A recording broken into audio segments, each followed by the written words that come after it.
আলাইকুম বন্ধুরা, সারা রাত ধরে পিঠা বানিয়েছি। আজকে নকশি কন্যার পরিপাটি রান্নাঘরে দেখো কি অবস্থায়, দেখো চুলার কি অবস্থা, এলো মেলো অনেক রকম পিঠা বানিয়েছি। ভাবির ছোট ছেলের পিঠা উৎসব, দেখো রান্নাঘরের খুব খারাপ অবস্থা, নিজে নিজে একা একা সব বানিয়েছি, এলো মেলো খুবই খারাপ অবস্থা।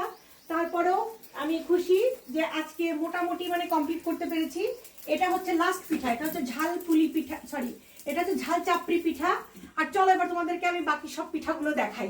বন্ধুরা এই দেখো পিঠা বানিয়ে একদম হুলস্থুল পাকিয়ে ফেলেছি।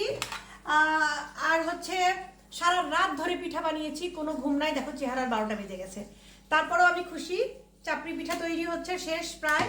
আর এইটা হচ্ছে দেখো হৃদয় হরণ পিঠা, এটা হচ্ছে শিরায় ভিজানো। আর এইটা হচ্ছে রোল পুলি পিঠা, ঠিক আছে। আর এটা তো তেল পিঠা। এইটা হচ্ছে রঙিন পাটিসাপটা পিঠা। এইগুলো হচ্ছে লাভবার্ড পিঠা।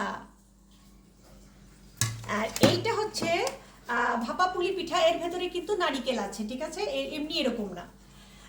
আর এই যে এখানে ঝাল পুলি পিঠা, তারপর হচ্ছে এটা হচ্ছে তোমার মিষ্টি পুলি পিঠা, তেলে ভেজেও করেছি, আবার ভাপে সিদ্ধও করেছি।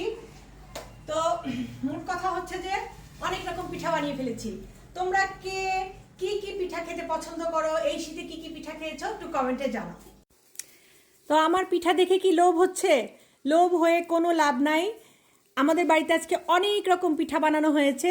তোমরা যে যে পিঠা খেতে চাও সবাই নিজের বাড়িতে বানিয়ে খাও।